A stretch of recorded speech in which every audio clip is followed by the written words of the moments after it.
할렐루야. 주의 놀라운 은혜와 또 평강이 우리 모든 성도님들과 함께 하시기를 예수님의 이름으로 축원합니다.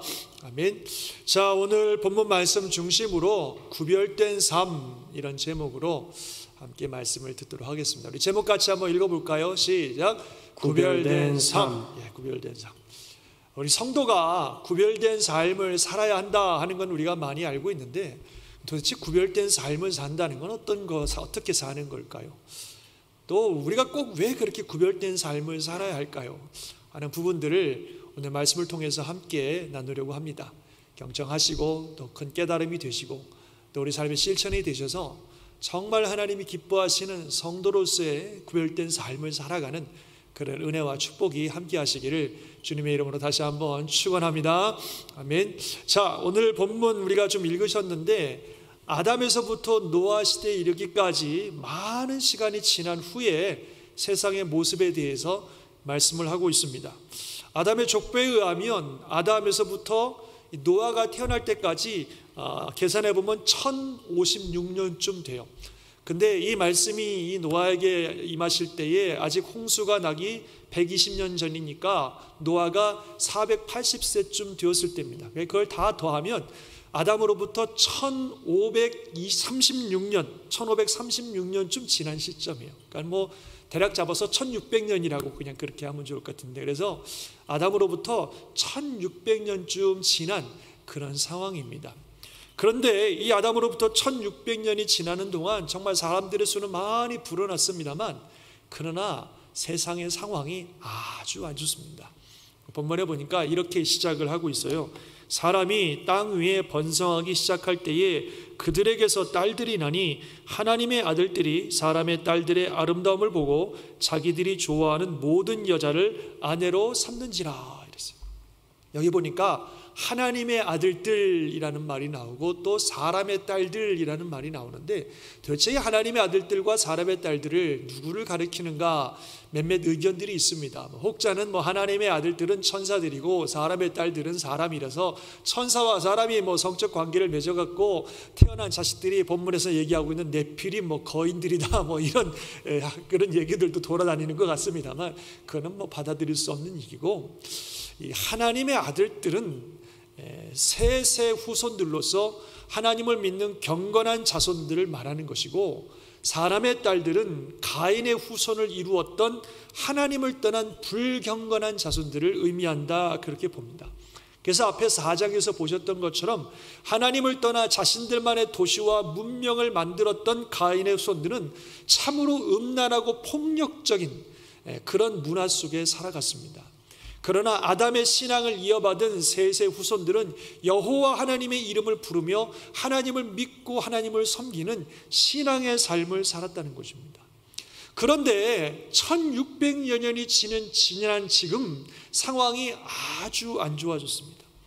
하나님의 아들들이 사람의 딸들의 아름다움을 보고 자신들이 좋아하는 모든 여자를 아내로 삼았다라고 그렇게 기록하고 있습니다. 즉 경건한 셋의 후손들이 음란하고 폭력적인 가인의 후손들과 섞이기 시작했다는 것을 말합니다. 자기들이 좋아하는 모든 여자를 아내로 삼았다는 것은 그냥 외모만 보고, 자기들이 좋아하는 그런 외모만 보고 보기 좋은 대로 여자를 선택해서 결혼을 하였다는 것을 말합니다. 결혼을 한다는 것은 하나가 되는 거죠. 그래서 경건한 하나님을 예배하며 섬기던 경건한 셋의 후손들이 음란하고 폭력적인 문화를 가지고 삶을 가지고 살아갔던 가인의 후손들과 섞이기 시작했다. 완전히 섞이면서 하나가 되어버렸다. 그런 것을 의미하는 겁니다. 그 결과 노아의 가족을 제외한 모든 사람들이 완전히 타락해버렸습니다. 얼마나 완전히 타락했는가 본문에 이렇게 기록을 하고 있습니다. 같이 한번 읽어볼까요? 시작. 여호와께서 이르시되, 여호와께서 사람의 죄악이 세상에 가득함과 그의 마음으로 생각하는 모든 계획이 항상 악할 뿐임을 보시고 땅 위에 사람 지으셨음을 한탄하사 마음에 근심하시고. 정말 얼마나 타락했는지 세상에 사람의 죄악으로 가득, 그리고 사람이 그들이 계획하는 모든 계획이 항상 악했다라고 말씀하고 있습니다. 완전히 타락한 거예요. 행동은 뭐 말할 것도 없고 그들의 생각까지 완전히 타락한 것입니다. 오죽하면 하나님이 사람을 지으셨음을 한탄하시고 마음에 괴로워하셨다고 말씀하고 있어요. 그래서 하나님께서 사람들을 완전히 심판하시기로 결정하셨습니다. 이르시되 내가 창조한 사람들을 내가 지면에서 쓸어버리되 사람으로부터 가축과 기는 것과 공중의 새까지 그러하리니 이는 내가 그것들을 지었음을 한탄함이니라, 이렇게 말씀하고 있습니다. 이 한탄한다는 말을 앞에서도 말씀하고 있는데, 앞에서도 보니까 하나님께서 사람을 땅 위에 사람을 지으셨음을 한탄하사 마음에 근심하셨다 그랬는데요, 이 한탄한다는 말에는 마음을 바꾼다 또는 후회한다라는 그런 의미를 포함하고 있습니다. 하나님께서 인간을 어떻게든지 살려보려고 하셨는데 인간이 너무나 완전히 타락해서 이제는 어찌할 수 없는 상태가 되어버렸고, 그래서 인간을 향한 하나님이 마음을 접어버리신 것입니다. 그리고 그것이 참으로 하나님의 마음을 아프게 했다고 하는 것입니다. 그래서 이제는 더 이상 어쩔 수가 없어서 인간을 심판하시기로 결정하신 것입니다. 그래서 이런 말씀들을 앞절에서 3절에서도 말씀하고 있는데, 여호와께서 이르시되 나의 영이 영원히 사람과 함께하지 아니하리니 이는 그들이 육신이 됨이라. 그러나 그들의 날은 120년이 되리라 이랬어요. 나의 영이 영원히 사람과 함께하지 않는다. 이 함께하지 않는다는 말이 어떤 의미냐면 사람을 포기하시겠다는 거예요. 함께한다는 말 밑에 보면 영어에 컨텐드 이렇게 되어 있어요. 컨텐드라는 말이 그냥 어떻게든지 얻어보려고 막 애쓰고 수고하는 걸 말해요. 다른 성경에 보면 스트라이브라고 되어 있어요. 애쓰고 분투하고 노력한다는 말인데, 하나님이 더 이상 사람들과 함께 그렇게 하지 않으시겠다는 거예요.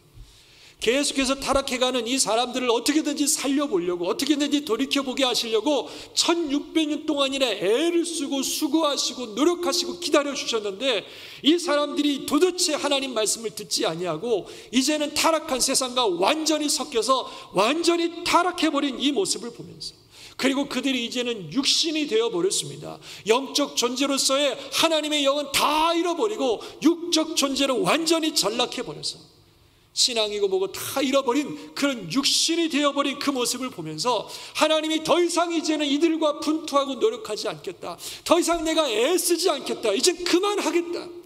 이들을 구원해 보려고 애썼던 모든 노력을 이제는 멈추겠다라고 하나님이 선언하신 겁니다. 그러니까 하나님의 은혜를 베풀어 주셨던 하나님의 은혜를 멈추시겠다는 거예요. 그러면 그 다음에 심판이 옵니다. 자비로우신 하나님께서 우리를 살리시려고, 어떻게든지 살리시려고 오래 참고 기다리시고 은혜를 주시지만 끝까지 듣지 않고 돌이키지 않으면 하나님의 은혜가 멈춥니다. 그러면 그 다음에는 하나님의 심판이 오는 거예요. 그것을 신약에서도 말씀하고 있습니다. 로마서 1장에 보면은 그런 말씀이 있어요. 하나님을 알되 사람들이 하나님을 영화롭게도 아니하며 감사하지도 아니하고 오히려 그 생각이 허망하여지며 미련한 마음이 어두워졌나니 스스로 지혜 있다 하나 어리석게 되어 썩어지지 아니하는 하나님의 영광을 썩어질 사람과 새와 짐승과 기어다니는 동물 모양의 우상으로 바꾸느니라. 하나님을 그냥 완전히 버린 이들을, 그래서 하나님 어떻게 하셨다고 말씀하고 있냐면 그들을 내어버려 두셨다. 마음의 정욕대로, 상실한 마음대로, 부끄러운 욕심에 내어버려 두셨다, 이렇게 말씀하고 있습니다. 그 내어버려 두심의 결과가 뭐냐면 하나님의 진노예요. 하나님의 진노가 불의로 진리를 막는 모든 사람들의 모든 경건하지 않음과 불의에 대해서 하늘로부터 나타난다, 이렇게 말씀하고 있습니다. 바로 그런 일이 이미 창세기 6장에서 이루어지고 있는 거예요. 하나님께서 그들을 어떻게든지 살리시려고 끊임없이 은혜를 주시고 하나님께로 돌아오기를 원하셨지만 사람들은 그런 하나님의 은혜를 무시하고 계속해서 타락해서 그들의 행동은 말할 것도 없고 생각하는 모든 것들이 항상 악할 정도로 완전히 타락해 버렸습니다. 그래서 이 모든 타락한 사람들은 이제 하나님의 심판의 대상이 되어버린 거예요. 그래서 하나님께서 이들에게 선언하신 거예요. 내가 더 이상 너희들과 함께하지 않겠다. 더 이상 너희들을 변화시키려고 애를 쓰지 않겠다. 이제 나의 은혜를 멈추겠다. 그리고 이제 120년 후에 이 모든 사람들을 심판하시겠다고 하나님께서 선언하셨습니다. 참 너무 안타까운 일이죠. 그렇죠? 하나님의 형상을 닮은 창조된 이 고귀한 사람들이 이렇게 완전히 타락해서 이제는 하나님의 심판의 대상이 되어버렸으니 얼마나 안타까운 일입니까? 또 더군다나 처음부터 하나님을 떠나 자기들만의 문화와 더럽고 또 폭력적인 문화를 만들어 살았던 가인의 후손들은 그렇다고 하더라도 경건한 후손들로서 하나님을 예배하며 섬기는 셋의 후손들까지 노아만 제외하고 전부 다 이렇게 타락해서 심판의 대상이 되었다니, 이게 얼마나 참 안타까운 일이에요. 도대체 왜 이렇게 됐습니까? 왜 셋의 후손들이, 그렇게 경건했던 셋의 후손들이 이렇게 전적으로 타락해 버렸습니까? 그것은 앞서 말씀드린 것처럼 섞였기 때문에 그렇습니다.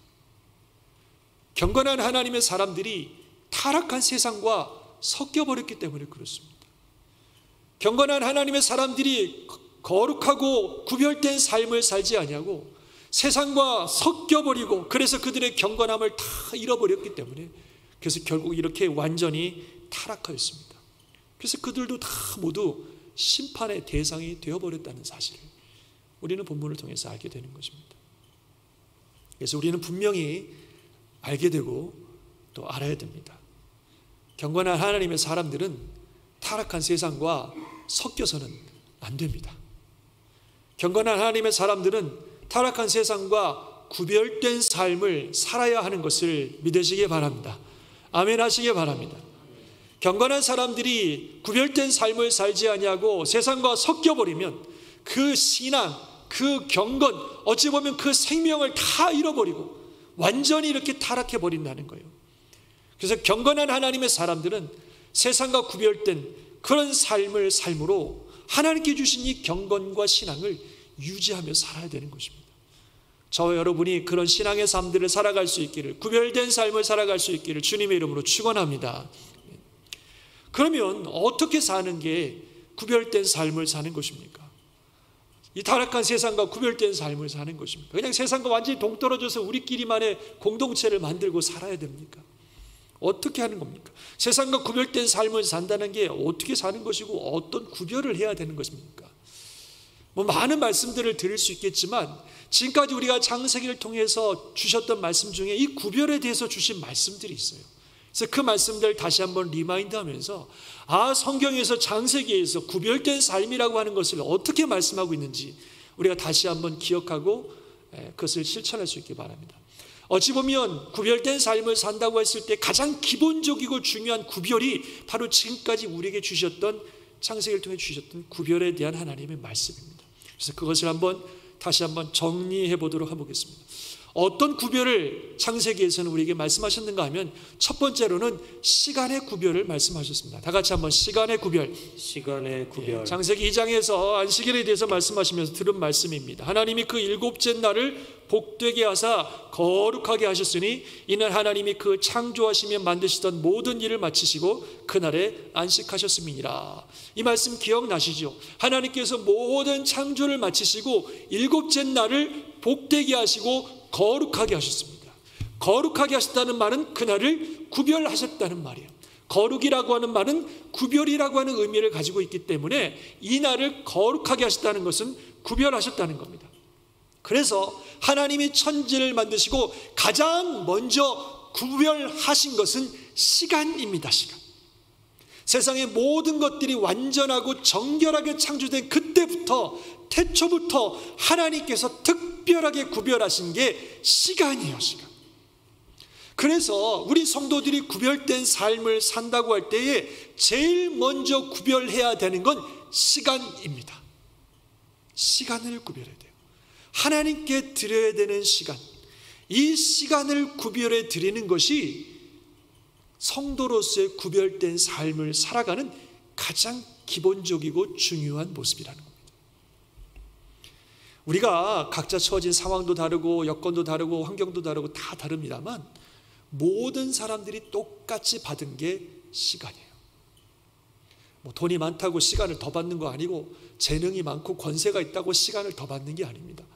모든 사람은 하루 24시간, 일주일 365일에 이 시간을 똑같이 받습니다.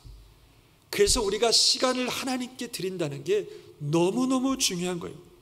성도는요, 시간을 구별하여 하나님께 드리는 사람들이 성도입니다.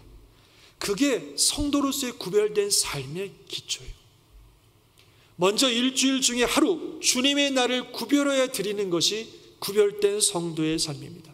이것은 태초부터 하나님이 정하신, 태초부터 하나님이 세워놓으신 모든 하나님의 사람들, 성도들의 삶의 모습이 되어야 되는 것입니다. 아멘 하시기 바랍니다. 사랑하는 성도 여러분, 세상과 구별된 삶을 살아간다는 것은 바로 이날, 이 예배하는 이 시간을 거룩하게 구별하는 거예요. 이것이 무너져 버려서 이날, 이 시간에 대한 구별이 없어진다면 그것은 세상과 섞여가는 것입니다. 그래서 우리는 이 시간을 구별해 드리는 일을 철저하게 해야 됩니다. 요즘 코로나로 인해서 주일날 교회에 나오지는 못합니다. 그래서 공간적으로 우리가 하나님께 나오지 못하지만 그래도 여전히 시간은 우리에게 주어져 있어요. 공간적으로든 교회든 가정이든 어떤 걸 써서 예배를 드리든 이 시간은 구별해서 하나님께 드려야 됩니다. 일주일에 하루 하나님께 예배하기로 약속한 이 시간을 철저하게 구별해서 하나님께 드려야 됩니다. 그것이 성도로서 경건과 신앙을 유지하는 구별된 삶을 살아가는 우리들의 모습이라는 거예요. 물론 정말로 이 시간을 구별해서 드리기를 원하지만 진짜 피치 못할 사정으로 간호사든지 이런 분들은 어쩔 수 없이 이 시간을 하나님께 나올 수 없는 분들도 있어요. 그런 분들은 정말 하나님 앞에서 내가 가장 하나님께 드릴 수 있는 귀한 시간을 정하시면 돼요. 그래서 이 시간, 우리가 다른 거 할 거 다 하고 남는 시간을 하나님께 드리는 것이 아니라 내 삶의 최선의 시간, 약속된 시간을 하나님께 구별하여 드리는 것, 이것이 구별된 삶을 살아가는 성도의 모습입니다. 더 나아가서 이 주님의 날뿐만 아니라 매일매일 살아가는 삶 속에 우리가 시간을 구별하여 하나님께 드리는 것이 참으로 중요합니다. 요즘 우리가 영적 전쟁 120일을 하는 게 바로 그거 아니겠어요? 말씀과 기도로 매일매일 하나님과 살아가는 거잖아요. 하루의 일과를 시작하기 전 아니면은 하루 중에 가장 좋은 시간을 정해서 하나님께 그 시간을 드리고 그 시간에 말씀과 기도로 하나님과 교제하는 시간을 갖는 겁니다. 이게 성도의 삶이에요. 시간을 구별해 드리는 게 너무너무 중요합니다. 아까 말씀드린 것처럼 성도는 시간을 구별하여 하나님께 드리는 사람들입니다. 세상이 어떻게 변하고 환경과 상황이 어떻게 변한다 할지라도 하나님께 시간을 구별해 드리는 이런 구별된 삶, 거룩한 삶을 살아갈 수 있기를 주의 이름으로 축원합니다. 그것이 첫 번째 우리의 구별입니다. 시간의 구별. 두 번째, 창세기에서 말씀하신 구별은 주권의 구별입니다. 다 같이 주권의 구별.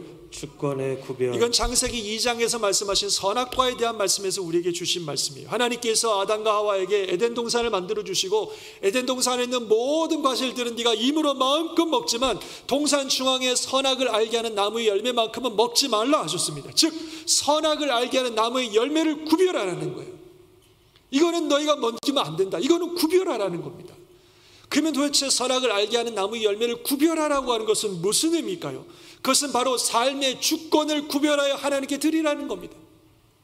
인간이 에덴 동산에서 모든 것들을 임의대로 먹고 마음껏 살아가지만 내 삶의 주인은 하나님이라는 사실을 기억하고 그 하나님께 주권을 올려드리는 것, 하나님이 내 인생의 주인이라고 하는 것을 인정해 드리는 것이 선악과를 구별해 드리는 겁니다. 즉 하나님께서 우리에게 주신 인생, 하나님께서 우리에게 주신 모든 것들을 우리가 마음껏 누리며 살지만 우리는 여전히 하나님이 창조하신 피조물이고 하나님이 내 인생과 내 삶의 모든 것의 주인이라는 사실을 인정하고 사는 것입니다. 그리고 그 주인이신 하나님의 뜻을 따르는 걸 말하는 겁니다. 선악의 판단의 기준을 하나님께 구별해 드리는 거예요. 그래서 하나님이 선이라 말씀하시는 것은 선으로 알고 취하고 하나님이 악이라 말씀하시는 것은 악이라 알고 멀리 하는 거예요.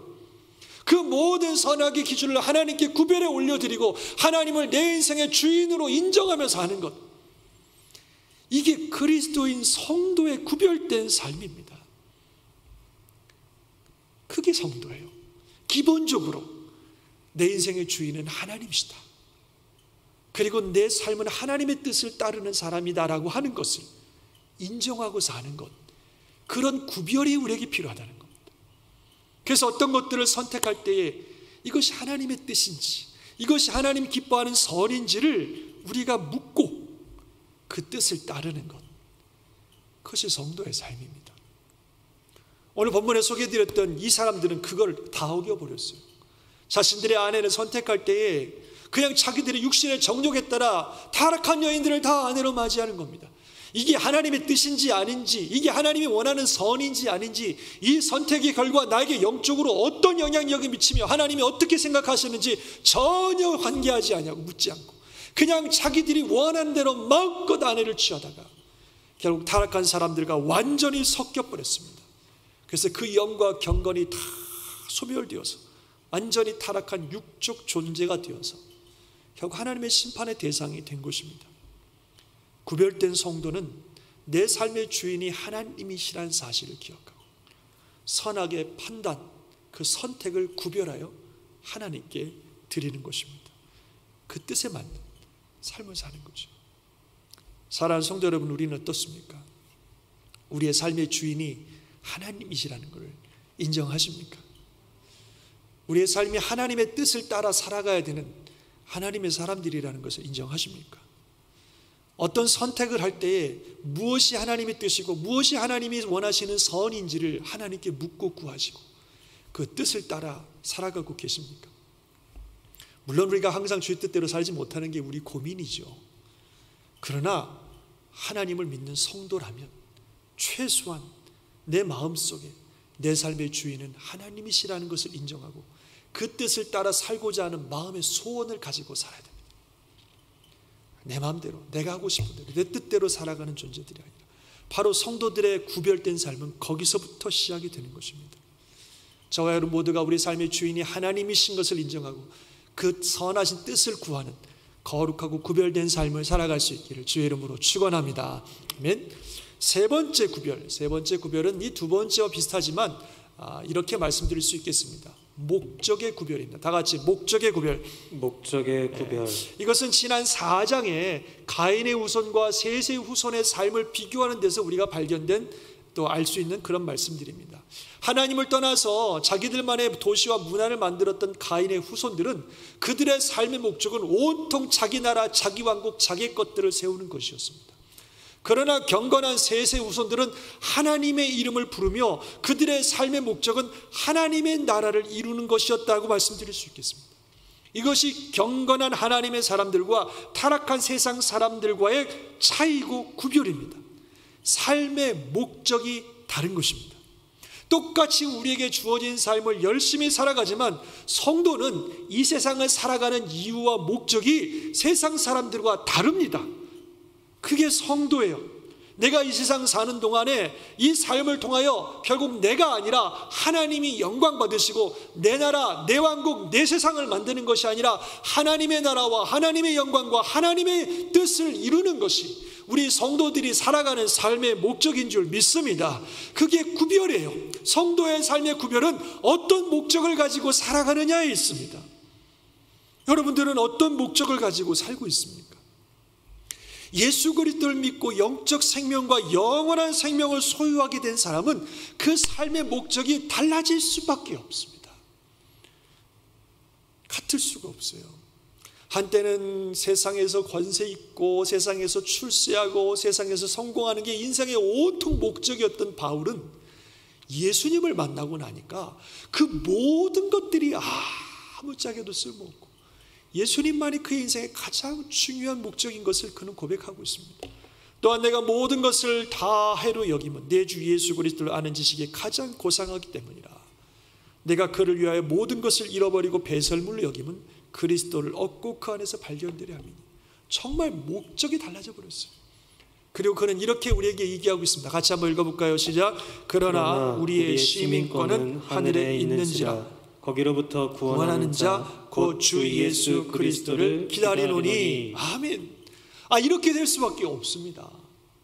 예수 그리스도를 믿어서 영적 생명과 영원한 생명이 뭔지를 알았는데 천국에 대한 소망을 가지고 살게 되는데 어떻게 우리의 목적이 달라지지 않을 수가 없습니까? 세상을 보는 눈이 달라지고요, 세상을 살아가는 이유와 목적이 달라질 수밖에 없어요. 아멘이십니까? 이 말씀에 혹 여러분들이 아멘이 안 되신다면 예수님 다시 만나셔야 돼요. 정말 진지하게 예수님을 만나셔야 됩니다. 그분을 통해서 영적 생명이 무엇인지, 영원한 생명이 무엇인지를 깨닫고 얻으셔야 됩니다. 그래야 인생의 목적이 바뀝니다. 구체적으로 뭘 하느냐 안 하느냐, 이건 두 번째 문제고, 중요한 건 목적이 뭐냐가 중요한 거예요. 그 목적이 인생을 만들어가는 것입니다. 처음에는 다 비슷해 보이고 같은 길을 가는 것 같지만 그 목적이 다르면 결국은 다 드러나게 되어 있습니다. 저와 여러분이 우리의 삶을 통해서 궁극적으로 이루기를 원하는 인생의 목적이 하나님의 나라, 하나님의 영광, 하나님의 뜻이 될 수 있기를 주의 이름으로 축원합니다. 그것이 성도의 구별이에요. 그것이 구별된 삶입니다. 사랑하는 성도 여러분, 우리들의 삶은 어떠하십니까? 이런 구별들이 우리의 삶 가운데 일어나고 있습니까? 시간을 구별하고 또 주권을 구별하고 목적을 구별하는 이런 삶의 훈련들이 있습니까? 우리는 분명히 이런 구별된 삶을 살아야 됩니다. 성도가 이런 구별된 삶을 살지 않냐고 세상과 섞여버리면 그야말로 함께 타락하는 그런 결과를 가져올 뿐입니다. 세상이 참으로 혼돈스럽고 여러 가지로 어려운 시대에 살아가고 있습니다만, 그러나 그럼에도 불구하고 우리 성도들은 반드시 구별된 삶을 살아야 됩니다. 우리에게 주어진 시간 속에 하나님께 드려야 되는 분명한 시간의 구별이 있어야 되고, 내 삶의 주인은 하나님이시라고 하는 분명한 삶의 목적을 가지고 하나님의 뜻을 따르는 삶의 구별이 있어야 되고, 궁극적으로 내 인생의 목적을 하나님의 나라에 두는 그런 삶의 구별이 있어야 됩니다. 그럴 때 하나님 기뻐하시는 참된 신앙의 삶을 살아가게 되는 줄 믿습니다. 저와 여러분 모두가, 우리 모든 성도들이 이런 구별 속에서 하나님께 영광 돌리고 정말 주님의 은혜가 멈추지 않고 우리에게 임하심으로 말미암아 그 뜻을 이루는 복된 성도들 되시기를 주님의 이름으로 축원합니다. 아멘. 기도하겠습니다.